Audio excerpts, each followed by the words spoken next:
नमस्कार, स्वागत है आपका आज की बात में। आज तमिलनाडु में कैंपेन खत्म हो गया। बंगाल की जिन 152 सीटों पर परसों वोटिंग होनी है, वहां भी प्रचार थम गया। कैंपेन के आखिरी दिन सभी पार्टियों ने पूरी ताकत लगाई। बंगाल में अमित शाह ने दावा किया कि 4 मई को ममता की विदाई हो जाएगी। बीजेपी की सरकार बनेगी तो तृणमूल कांग्रेस के गुंडों को उल्टा लटकाकर सीधा कर देंगे।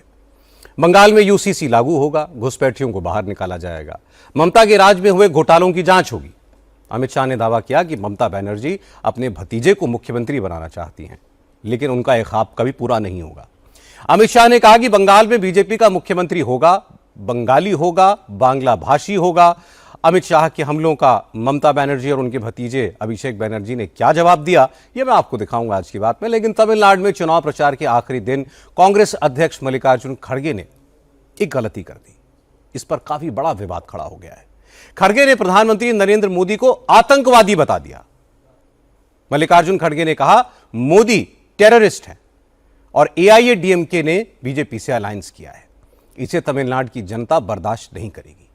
खड़गे के इस बयान को बीजेपी के नेताओं ने अब एक बड़ा मुद्दा बना दिया है। खड़गे के स्टेटमेंट को कांग्रेस नेताओं के दिल में मोदी के खिलाफ भरी नफरत का सबूत बताया गया। तमिलनाडु में 34 घंटे के बाद वोटिंग होनी है, इसलिए खड़गे के बयान को बीजेपी के नेताओं ने खूब हवा दी। तमिलनाडु में बीजेपी के पूर्व प्रदेश अध्यक्ष के अन्नामलाई ने कहा कि खड़गे की भाषा कांग्रेस और डीएमके अलायंस की हार का संकेत है।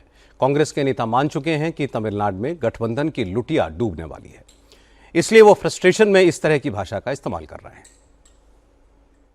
That only shows to what level when the defeat is writ large on the India alliance.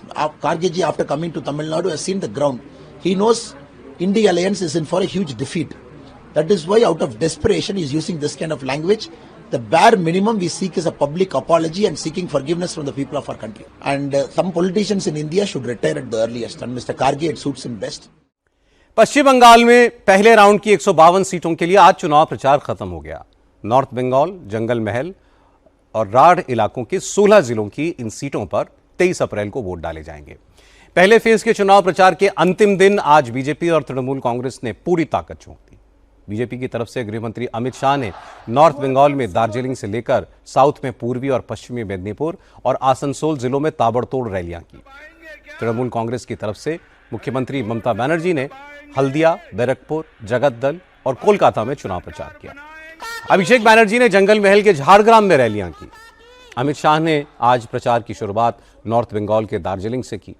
यहां गोरखालैंड का मुद्दा पिछले 30 साल से एक बड़ा सियासी इशू रहा है। अमित शाह ने आरोप लगाया कि ममता बनर्जी तुष्टीकरण के चक्कर में गोरखा समुदाय से भेदभाव करती हैं। केंद्र सरकार गोरखालैंड के मसले पर मीटिंग बुलाती है तो ममता बनर्जी बंगाल सरकार का प्रतिनिधि भी उस मीटिंग में नहीं भेजती। अमित शाह ने वादा किया कि बंगाल में सरकार बनने के 6 महीने के अंदर बीजेपी इस मसले को सॉल्व कर देगी। चुनाव प्रचार के आखिरी दिन आज नेताओं के बयानों में ही तीखापन नहीं दिखा। कई जगहों से बीजेपी और तृणमूल कांग्रेस के वर्कर्स के बीच टकराव की खबरें भी आई। जिस वेस्ट मेदिनीपुर में अमित शाह आज प्रचार कर रहे थे, वहां पर चुनाव प्रचार के दौरान बीजेपी और टीएमसी के वर्कर्स भिड़ गए। ये घटना वेस्ट मेदिनीपुर के दांतन में हुई। हालांकि बंगाल में इस बार फ्री एंड फेयर इलेक्शन कराने के लिए चुनाव आयोग ने कई एक्स्ट्राऑर्डिनरी कदम उठाए हैं। आज बंगाल के मुख्य चुनाव अधिकारी मनोज कुमार अग्रवाल ने चुनाव की तैयारियों का जायजा लेने के लिए हेलीकॉप्टर से हवाई सर्वेक्षण किया। पिछले 20 साल में ऐसा पहली बार हुआ है जब बंगाल के सीईओ चुनाव की तैयारियों का एरियल सर्वे कर रहे हैं। मनोज अग्रवाल ने आज एयरफोर्स के हेलीकॉप्टर से मालदा, नॉर्थ दिनाजपुर, कूच बिहार, मेदिनीपुर का हवाई दौरा किया। इसके अलावा उन्होंने लोकल एडमिनिस्ट्रेशन के अधिकारियों के साथ चुनाव की तैयारियों पर बैठक भी की। आमतौर पर इलेक्शन के 48 घंटे पहले ही शराब की दुकानें बंद हो जाती हैं, लेकिन बंगाल में इस बार चुनाव आयोग के कहने पर पहले राउंड में 4 दिन पहले, मतलब 20 अप्रैल से ही शराब की दुकानें बंद करने का आदेश जारी कर दिया गया। दूसरे राउंड में 5 दिन पहले से शराब की दुकानें बंद रखी जाएंगी। कोलकाता में 29 अप्रैल को वोटिंग होनी है, लेकिन कोलकाता में वोटिंग से 10 दिन पहले ही शराब की बिक्री बैन कर दी गई है। अब बात महिला आरक्षण की। बीजेपी अब पूरे देश में महिला आरक्षण के मुद्दे पर विपक्ष के खिलाफ अभियान चला रही है। आज उत्तर प्रदेश, मध्य प्रदेश और महाराष्ट्र में बीजेपी के बड़े बड़े नेता सड़कों पर उतरे। लखनऊ में मुख्यमंत्री योगी आदित्यनाथ ने जन आक्रोश रैली का नेतृत्व किया। मुख्यमंत्री आवास से लेकर विधानसभा तक करीब 2 किलोमीटर की इस पदयात्रा में योगी आदित्यनाथ, दोनों डिप्टी सीएम, यूपी बीजेपी अध्यक्ष पंकज पचौरी समेत यूपी बीजेपी के तमाम बड़े नेता और मंत्री शामिल हुए। जबरदस्त गर्मी के बावजूद भारी संख्या में लोग बीजेपी की जनाक्रोश यात्रा में जुटे। पदयात्रा के बाद विधान भवन के सामने रैली हुई। यहां योगी आदित्यनाथ के निशाने पर कांग्रेस और समाजवादी पार्टी रही। योगी ने कहा कि प्रधानमंत्री नरेंद्र मोदी देश की आधी आबादी को उनका हक देने की कोशिश कर रहे हैं। इसी नियत से महिला आरक्षण बिल लाया गया, लेकिन महिला विरोधी विपक्ष ने यह बिल पास नहीं होने दिया। योगी आदित्यनाथ ने कहा कि अब बीजेपी के कार्यकर्ता बूथ लेवल पर जाकर प्रदर्शन करेंगे। कांग्रेस और समाजवादी पार्टी की महिला विरोधी सोच को जनता के सामने उजागर करेंगे। ये कांग्रेस हो या समाजवादी पार्टी, इनका चेहरा अलोकतांत्रिक है, इनके कृत्य महिला विरोधी हैं। इनके सामने प्रधानमंत्री मोदी जी ने। अब बात गुजरात की। आज गुजरात के डेप्यूटी चीफ मिनिस्टर हर्ष सांघवी ने कहा कि सरकार अपराधियों की संपत्ति पर बुलडोजर एक्शन में कोई संकोच नहीं करेगी। हर्ष सांघवी जिस वक्त ये बयान दे रहे थे, उस वक्त अहमदाबाद में धर्मेश मामरा मर्डर केस के आरोपियों के घर पर बुलडोजर चल रहा था। आज अहमदाबाद के धंधुका कस्बे में प्रशासन ने 15 अवैध मकानों को गिरा दिया। जिन मकानों पर प्रशासन का बुलडोजर चला, उनमें धर्मेश मामरा मर्डर केस के मुख्य आरोपी रिजवान का घर भी है। प्रशासन की टीम ने खाटकीवास में 4, धंधुका बागडोरा हाईवे पर बने 4 अवैध मकानों को गिरा दिया। इंडिया टीवी के संवाददाता निर्णय कपूर ने बताया कि चूंकि बुलडोजर एक्शन के दौरान गड़बड़ी की आशंका थी, इसलिए इस इलाके में भारी तादाद में पुलिस फोर्स की तैनाती पहले ही की गई थी।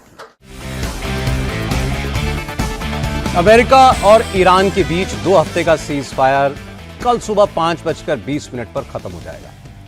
कल दोनों देशों के बीच दूसरे दौर की बातचीत भी होनी है और खबर है कि आगे की बातचीत के लिए अमेरिका के vice president JD Vance Pakistan के लिए रवाना होने वाले हैं। लेकिन ईरान ने साफ साफ कह दिया है कि जब तक ट्रंप धमकियां देते रहेंगे, तब तक वो अमेरिका से कोई बात नहीं करेगा।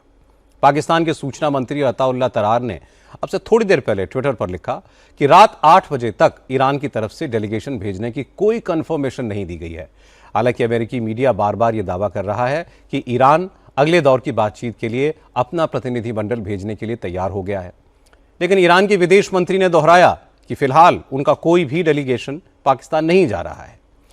ईरान के सुप्रीम लीडर के प्रतिनिधि अब्दुल्ला हाजी सादगी ने कहा कि ईरान को अमेरिका पर यकीन नहीं है, इसलिए फिलहाल अमेरिका से बातचीत का कोई इरादा भी नहीं है। साइबर ठगी से बचाने के लिए सीबीआई ने आज एक बड़ा कदम उठाया है। डिजिटल अरेस्ट के नाम पर ठगी के सबसे ज्यादा केसेस सीबीआई का नोटिस दिखाकर अंजाम दिए जाते हैं। इसलिए सीबीआई ने अभय नाम से एक चैट बॉट तैयार किया है, जिसकी मदद से आप ये पता लगा सकते हैं कि आपको भेजा गया नोटिस असली है या नकली है। इस ऐप के लॉन्चिंग के मौके पर chief justice of India justice Suryakant मौजूद थे। चीफ जस्टिस ऑफ इंडिया ने कहा कि डिजिटल अरेस्ट जैसे साइबर फ्रॉड बड़ी तेजी से बढ़ रहे हैं और ठगी की रकम वापस मिलना बहुत मुश्किल होता है। जस्टिस सूर्यकांत ने उम्मीद जताई कि सीबीआई के अभय चैटबॉट से डिजिटल ठगी में कुछ कमी आएगी, क्योंकि सबसे ज्यादा ठगी सीबीआई के नोटिस दिखाकर होती है।